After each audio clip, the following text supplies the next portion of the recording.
Micro economics यानी व्यष्टि अर्थशास्त्र का चैप्टर 1 जिसका नाम है इंट्रोडक्शन। अच्छा, पहली बात तो ये आपकी इकोनॉमिक्स में क्लास 11th में आपके पास 2 बुक्स हैं। एक है माइक्रो इकोनॉमिक्स, हिंदी में कहते हैं समष्टि अर्थशास्त्र, और दूसरी है आपकी स्टैट्स यानी सांख्यिकी।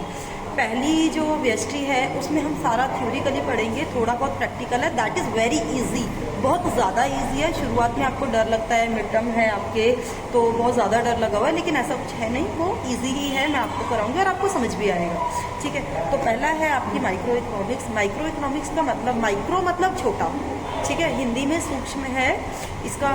व्यष्टि, व्यष्टि मतलब छोटे लेवल पे। इसमें हम एक कंज्यूमर के बारे में पढ़ेंगे, एक प्रोड्यूसर के बारे में पढ़ेंगे, एक उपभोक्ता के बारे में पढ़ेंगे, उपभोक्ता क्या चाहता है, एक प्रोड्यूसर के बारे में पढ़ेंगे। आप एक उपभोक्ता हो, आप चाहते हो एक पेंसिल भी आपको 1 रुपये में 2 रुपये में सस्ती मिले, और ऐसे ही प्रोड्यूसर चाहता है, यानी मैं चाहती हूँ मुझे आप ज़्यादा से ज़्यादा फीस पे करो, और आप चाहते हो आपको सस्ते से सस्ता कोर्स प्रोवाइड हो। तो इकोनॉमिक्स में, माइक्रो में हम पढ़ेंगे छोटे लेवल पर, यानी कि इंडिविजुअल लेवल पर, व्यक्तिगत रूप में। तो पहला है आपका व्हाट इज इकोनॉमी। इकोनॉमी है क्या? Economy is a system which provide people the means to work and earn a living. यानी कि इकोनॉमिक्स, अर्थशास्त्र, अर्थशास्त्र सबको प्रोवाइड करता है एक ऐसा एनवायरनमेंट जहाँ पर हम अपनी जीविका चलाने के लिए, अर्निंग करने के लिए पैसा कमाने की कोशिश करते हैं। हम माल बनाकर बेच भी रहे होते हैं, जिसको प्रोडक्शन का नाम देते हैं, उत्पादन बोलते हैं हिंदी में। हम बनी हुई चीज़ों को लेकर आते हैं, जैसे शॉपकीपर करता है, और आगे सेल भी करते हैं।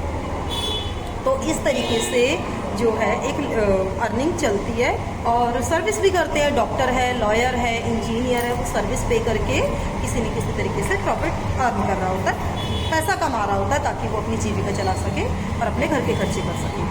अब इसमें पहला आता है वर्ड, हम इकोनॉमिक्स पढ़ते क्यों हैं? इकोनॉमिक्स हमें इफ़िशिएंट तरीके से, कुशलतम तरीके से प्रयोग करना सिखाता है। बच्चा देखो, एक आप हो, एक आपका दोस्त है, आपको मैंने 1000 रुपीज़ प्रोवाइड करे, और आपके दोस्त को भी मैंने 1000 रुपीज़ प्रोवाइड करे। आपके दोस्त ने क्या किया? 100 रुपये में चाट पकौड़ी खा ली, 100 रुपये में मूवी देख ली किसी भी PVR में जाके, उसने 100 रुपये के कपड़े ले लिए, 300 रुपये खर्च हो गए। उसने 500 रुपये में अपना घर का ग्रोसरी ले लिया, सामान ले लिया, घर का चावल दाल सब्जी वगैरह जो भी कुछ है, 800 हो गए। उसने 100 रुपये जो है डॉक्टर के लिए रख दिए, और 100 रुपये उसने सेविंग करके छिपा के रख दिए कि भाई मेरे को नहीं पता कब कहाँ इमरजेंसी आ जाए। कंटिजेंसीज तो कभी भी हो सकती है, इमरजेंसी कभी भी हो सकती है। वहीं आपने क्या किया? आपने क्या किया? उसमें से 500 रुपये की एक अच्छे मूवी हॉल में जाके आपने मूवी देख ली है, और बाकी 500 रुपये में से 300 रुपये का आपने बाहर खाना पीना कपड़े वगैरह ले लिए। बचे हुए 200 रुपये में आपने घर का सामान ले लिया, जो कि पूरा नहीं आया।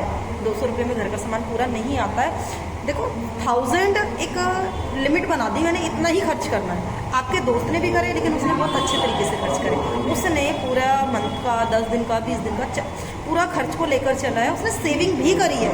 उसने अगर 1000 रुपीज़ थे तो उसमें से कम की है सेविंग, लेकिन की है। उसने डॉक्टर की फीस भी बचाई है। वहीं 1000 की जगह 1 लाख रुपीज़ होते तो शायद आप 10,000 बचाते।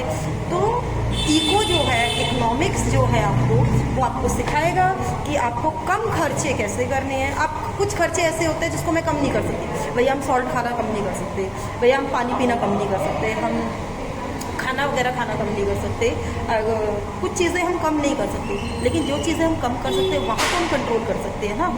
मैं आपको ये नहीं कह रही हूँ कि आपको सेविंग करनी चाहिए, मैं आपको ये कह रही हूँ कि जैसा आपके पास रिसोर्सेस है वैसा ही आप उसका इस्तेमाल करेंगे। जितने ज़्यादा आपके पास रिसोर्स है आप उतना बड़ा खर्च कर सकते हो। लेकिन वहीं आपके पास सिर्फ 100 रुपये हैं, तो आपको मूवी जो है रिजेक्ट करके, छोड़ के, आपको उसी 100 रुपये में घर का सामान भी जहाँ आप 200 में लेकर आ रहे थे, वो शायद आपको 20 रुपये में लाना होगा। तो जैसी जैसी अर्निंग होती है वैसे वैसे एक्सपेंसेस होते हैं। तो ये स्टडी जो है इकोनॉमिक्स करती है, ठीक है। अब इसमें पहला पॉइंट आता है, आपने एक वर्ड देखा होगा, आपके टीचर ने पढ़ाया होगा, स्कार्सिटी। स्कार्सिटी क्या होती है? हिंदी में कहते हैं दुर्लभता। दुर्लभ का मतलब है चीज़ें बड़ी मुश्किल से मिलना। तो स्कार्सिटी मीन्स चीज़ों का डिमांड के कंपैरिजन में उसकी सप्लाई कम होना। मार्केट में इस टाइम पे टमाटो के रेट बहुत ज़्यादा बढ़े हुए हैं, टमाटर बड़े महंगे हो रहे हैं। क्यों? क्योंकि उसकी सप्लाई पीछे से कम है। आपको पता है बाढ़ के क्या हालात है, सप्लाई पीछे से कम है, लेकिन सबको चाहिए। अब बाढ़ नहीं भी आती बच्चा, अभी फिलहाल सप्लाई कम नहीं भी होता तो भी कुछ पूरा नहीं पड़ता। क्यों? हलवाइयों को चाहिए होता है, घर वालों को चाहिए होता है, और आपको पता है आपके केचप बनते हैं, फैक्ट्रीज में यूज़ होता है। लेकिन आप ऐसा थोड़ी है आप मिट्टी में जितना चाहे ज़्यादा टमाटो उगा लोगे। अगर आप अंबानी भी हैं तो भी आपको ये राइट नहीं है कि आप रिसोर्सेज को वेस्ट कर सकें। तो स्कार्सिटी मतलब है चीज़ों का जितनी हमें ज़रूरत है उसके कंपैरिजन में कम होना।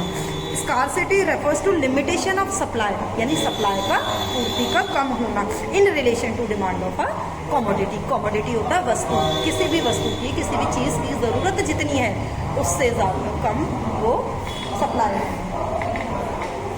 नेक्स्ट है इकोनॉमिक प्रॉब्लम। बच्चा चीज़ें क्योंकि स्कार्स है, एक तो चीज़ें कम है तो इसकी वजह से इकोनॉमिक प्रॉब्लम क्रिएट हो जाती है। जैसे मैंने आपको एग्जांपल दिया, आपके पास 1000 रुपीज़ थे, आपको चॉइस करना पड़ रहा था कि मैं ग्रोसरी कितने की लूँ, कि मैं डॉक्टर के लिए कितने की बचाऊँ, कि सेविंग। अगर आपको वो 10,000 की जगह 10 लाख होता तो आपको चॉइस करने की नीड नहीं है, आपको जो खर्च करने आप इजीली कर सकते हो। तो इकोनॉमिक प्रॉब्लम इसलिए अराइज होती है क्योंकि वो कम है और उसका यूज़ करने वाले लोग ज़्यादा हैं।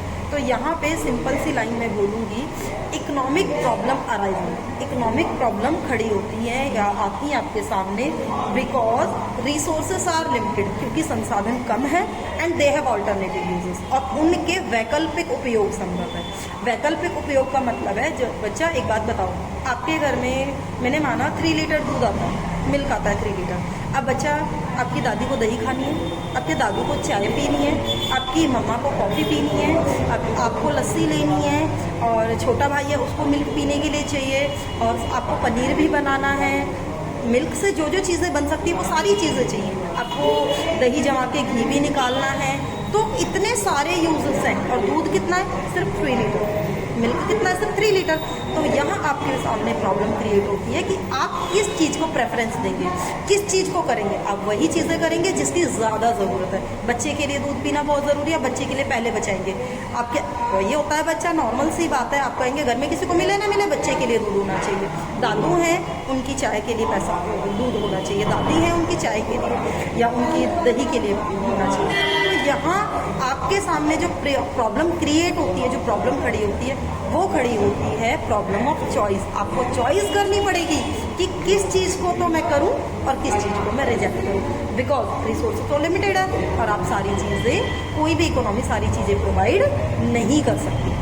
तो इकोनॉमिक प्रॉब्लम क्या होती है? Economic problem is a problem of choice involving satisfaction of unlimited want. हमारी जो वांट्स है वो अनलिमिटेड है, हमें तो जितना मिल जाए, दूध भी मिल जाए, चाय भी मिल जाए, दही भी मिल जाए, हमें क्या कहते हैं, चीज़ भी मिल जाए, सारी चीज़ें जो भी मिल्क से बन सकती है वो सारी चीज़ें हमें चाहिए।